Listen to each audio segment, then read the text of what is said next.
Reena ma'am. Reena ma'am. Reena ma'am. Reena ma'am. Reena ma'am. Reena ma'am. Reena ma'am. Reena ma'am. Reena ma'am. Reena ma'am. Reena only நான் உங்கள் videos மட்டும் தான் பார்த்தேன், வேறு எந்த வீடியோஸுமே பார்க்கல. நான் இங்கிலீஷில் எடுத்த ஃபுல் மார்க்குடைய ஃபுல் கிரெடிட் வந்து நான் ரீனா மேம்க்கு தான் சொல்லுவேன். ரொம்ப தேங்க்ஸ். Iob Lbo கான ஓவரால் அனாலிசிஸ் டீடைல் ரிவ்யூ தான் இந்த வீடியோ. ஆக்சுவலா பாத்தீங்க அப்படின்னா ஃபர்ஸ்ட் ஷிஃப்ட் செகண்ட் ஷிஃப்ட் ரெண்டுமே வந்து ஓரளவுக்கு ஈஸியா தாங்க இருந்துச்சு. ஆப்டிடியூட் ரீசனிங் ஃபர்ஸ்ட் ஷிஃப்ட்ல ஈஸியாவே இருந்துச்சு அப்படின்னாங்க. அண்ட் இங்கிலீஷ் வந்து கொஞ்சம் மாடரேட் தான்.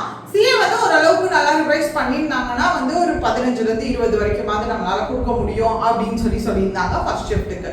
அண்ட் செகண்ட் ஷிஃப்ட்டுக்கும் பார்த்தீங்க அப்படின்னா ஈஸி தான். ரீசனிங் ஃபர்ஸ்ட் ஷிஃப்ட் மாதிரி ஈஸி தான். குவான்ஸும் ஈஸி தான். பட் ஃபர்ஸ்ட் ஷிஃப்ட்லலாம் வந்து ஒரு 4-5 பேர்கிட்ட 30 போட்டேன்லாம் சொன்னாங்க. பட் வந்து இந்த ஷிஃப்ட்ல வந்து செகண்ட் ஷிஃப்ட்ல குவான்ஸ் ஓரளவுக்கு பரவாயில்ல ஈஸியா தான் இருந்துச்சு. பட் ஏதோ 2-3 क्वेश्चंस வந்து கொஞ்சம் இடிக்கிற மாதிரி இருந்துச்சு. பட் இதுவுமே வந்து அசால்ட்டா 25 கூட நம்ம போடலாம் அப்படின்னு சொன்னாங்க குவான்ஸ்லையுமே செகண்ட் ஷிஃப்ட்ல. அண்ட் செகண்ட் ஷிஃப்ட் பொறுத்த வரைக்கும் பாத்தீங்க அப்படின்னா இங்கிலீஷ் ஃபர்ஸ்ட் ஷிஃப்ட் மாதிரியே தான், கொஞ்சம் மாடரேட்டா தான் இருந்துச்சு. அந்த அளவுக்கு ஈஸின்னு சொல்ல முடியாது. அண்ட் சிஏ பாத்தீங்கன்னா கொஞ்சம் ஓரளவுக்கு மாடரேட் தான். எது கூட ரீசனிங் அண்ட் ஆப்டிடியூட் கூட கம்பேர் பண்றப்ப எவ்வளோ குட் அட்டெம்ப்ட் அப்படின்னு கேட்டீங்கன்னா 100க்கு மேலேயே ஓரளவுக்கு நிறைய பேர் போட்டிருக்காங்க. பட் அரௌண்ட் 105 அப்படின்றது எனக்கு தெரிஞ்சு நிறைய பேர்கிட்ட கேட்ட வரைக்கும் 105 அப்படின்றது ஒரு நல்ல அட்டெம்ப்டா இருக்கு. ஏன்னா நிறைய பேர் சும்மா குத்தி விட்டுருப்பீங்க, அந்த விஷயம் வந்து இதுல ஆகாது. ஏன்னா கம்பேரிட்டிவ்லி இந்தியன் பேங்க்குன்னு நினைக்கிறேன் லைக் 154 சம்திங் கட் ஆஃப் வச்சிருந்தாங்க. ஆனா அது கூட கம்பேர் பண்றப்ப இந்த பேப்பர் அதை விடவே கொஞ்சம் பெட்டரா தான் இருந்துச்சுன்னு சொன்னாங்க ஸ்டூடெண்ட்ஸ்.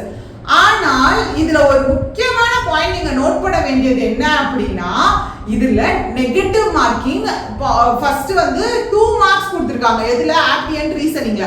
மொத்தம் 140 क्वेश्चंस. ஆப்டி அண்ட் ரீசனிங்ல வந்து ஒரு क्वेश्चनக்கு 2 மார்க்.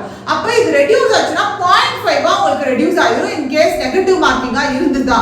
அப்போ நம்மளால கட் ஆஃப் பாத்தீங்கன்னா அந்த அளவுக்கு அதை விட கண்டிப்பா கம்மியா இருக்க எக்ஸ்பெக்ட் பண்ணலாம். ஏன்னா क्वेश्चन வைஸ் அதை விட ஈஸியா இருந்தாலும் கூட இங்க நெகட்டிவ் மார்க்கிங்ன்றது ஒரு மேஜர் ரோல் ப்ளே பண்ணுது. பிகாஸ் உங்களுக்கு முன்னாடி இருக்கிறதுல நெகட்டிவ் மார்க்கிங் 0.25 தான் இருந்தது. பட் இதுல ஆப்டி அண்ட் ரீசனிங்க்கு 0.5 வந்து நெகட்டிவ் மார்க்கிங்ஸ் இருக்கு. சோ கண்டிப்பா இது எல்லாத்தையும் வச்சு நம்ம கன்சிடர் பண்றப்ப ப்ராபபிலி உங்களுக்கு ஒரு 130 பிளஸ் கண்டிப்பா வந்து இருக்க வாய்ப்பு இருக்கு எக்ஸ்பெக்டட் கட் ஆஃப். ஸோ இதுதான்ப்பா நிறைய பேர்கிட்ட கேட்டு டிஸ்கஸ் பண்ண வரைக்கும் இதுதான் வந்து தெரிஞ்ச விஷயம். ஸோ நீங்க தயவு செஞ்சு உங்க ஸ்லாட்ல நீங்க எந்த ஸ்லாட் பிளஸ் எவ்வளோ உங்களோட அட்டெம்ப்ட்ன்றதையும் மட்டும் காமெண்ட் பாக்ஸ்ல போடுங்க. ஸோ மித்தவங்களும் தெரிஞ்சுப்பாங்க.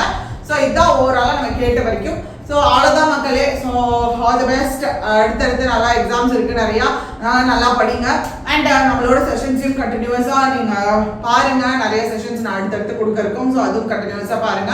அண்ட் மோரோவர் பார்த்தீங்க அப்படின்னா இந்த 105 அரௌண்ட் 105-110 போட்டிருக்கீங்க அப்படின்னாலே ஒரு நல்ல அட்டம் தான் நீங்க எக்ஸ்பெக்ட் பண்ணலாம். நல்லா அதாவது அக்யூரசியும் மெயின்டைன் பண்ணியிருந்தீங்கன்னா, ஏன்னா நெகட்டிவ் மார்க் போயிடக்கூடாது.